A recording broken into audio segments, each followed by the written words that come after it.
Drone जा सकता है, न किसी साइंस का कोई भी किसी तरह की भी नॉलेज वहां तक पहुंच सकती है, इसलिए कि अल्लाह है वो छुपा हुआ खजाना था, अपने नबी के जरिए हम तक उस खजाने को जाहिर किया, लेकिन अल्लाह के जो मामलात है वो अल्लाह ही जानता है। बेशक बेशक, सुभान अल्लाह। यार जिस नबी को अल्लाह ने बनाया उस नबी की हकीकत नहीं समझ पाए हम और आप? बेशक बेशक, बताइए, ये नबी की हकीकत समझ सकते हैं? नहीं। अल्लाह ही जाने कौन बशर है, बेशक पर्दे में रह के सबका नजर है, बेशक अल्लाह ही जाने कौन बशर है। बेशक, सुभान अल्लाह। उठी तो टुकड़े कमर है, अल्लाह ही जाने कौन बशर है। बेशक, सुभान अल्लाह। नबी के बारे में नहीं जान सकते, तो जिस नबी को अल्लाह ने पैदा किया उस अल्लाह के बारे में कौन जा सकता है? बेशक है ना, वो मेरा रब है, वो छुपा हुआ खजाना था। जलसा में आने वालों आज सुनो इंशाअल्लाह, आपका ईमान ताज़ा हो जाएगा। एक डब्बा यहाँ रखो, यहाँ वहाँ मत रखो, उस पर शरीफ बैठा हुआ है, उधर तो कुछ मत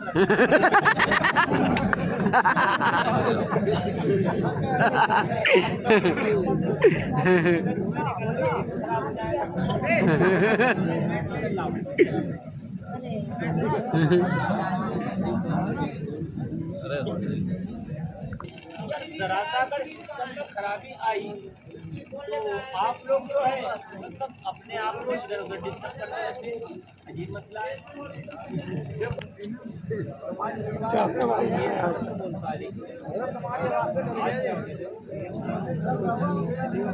उनने तो अबे आए उनने आवाज उड़ती करा,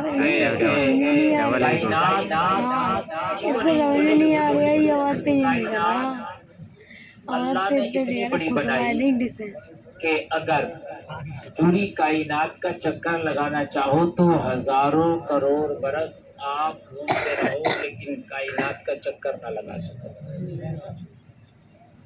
अब कैसे लगा दोगे चक्कर यार, मुझे बताओ। कुरान में है फवैलुल लिल मुसल्लीन, सुने आप, इसका तर्जमा ये है कि नमाजियों के लिए वैल है। क्या है वैल? ये जहन्नम की एक वादी का नाम वैल है। तो कहा कि ये जहन्नम की उस वादी में जाएंगे जिसका नाम वैल है। कौन? नमाजी। अफसोस की बात है यार, नमाजी जहन्नम में जाएंगे, ये सोचने की बात है, जरा गौर करना। और पता वो वादी कैसी है? जब उसमें डाला जाएगा तो वो इतनी गहरी है कि जब उस वादी में वैल में डाला जाएगा तो 500 बरस अगर भारी पत्थर उस वादी में डाला जाए तो 500 बरस तक वो नीचे जाता रहेगा, 500 बरस में जाके उसकी तह में पहुंचेगा। इतनी गहरी है वो वैल, वो वादी 500 बरस में, 500 बरस में वो जाएगा।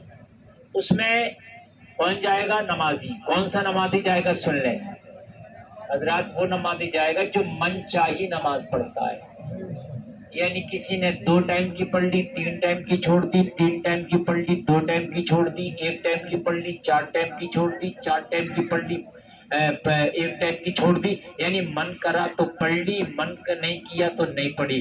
ऐसा नमाजी जो शरीयत के मुताबिक नहीं, तबीयत के मुताबिक नमाज पढ़ता है, जो अल्लाह के फरमान से नहीं बल्कि अपने हिसाब से नमाज पढ़ता है, ये नमाजें क़यामत पे मुंह पे मार दी जाएंगी। इसलिए कि नमाजों का अल्लाह ने एक वक्त मुतअय्यन और मुकर्रर कर दिया है।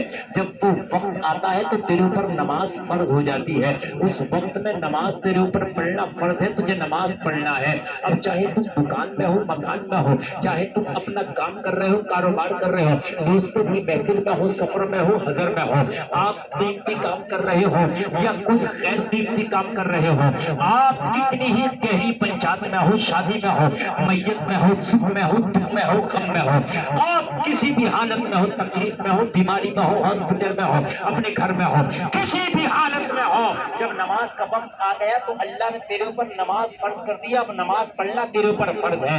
یہ مرضی کی نہیں ہے کہ دل کیا تو پڑھ لی، دل نہیں کیا تو نہیں پڑھ لی. کہتا ٹائم نہیں ہے، اور نماز کے لیے ٹائم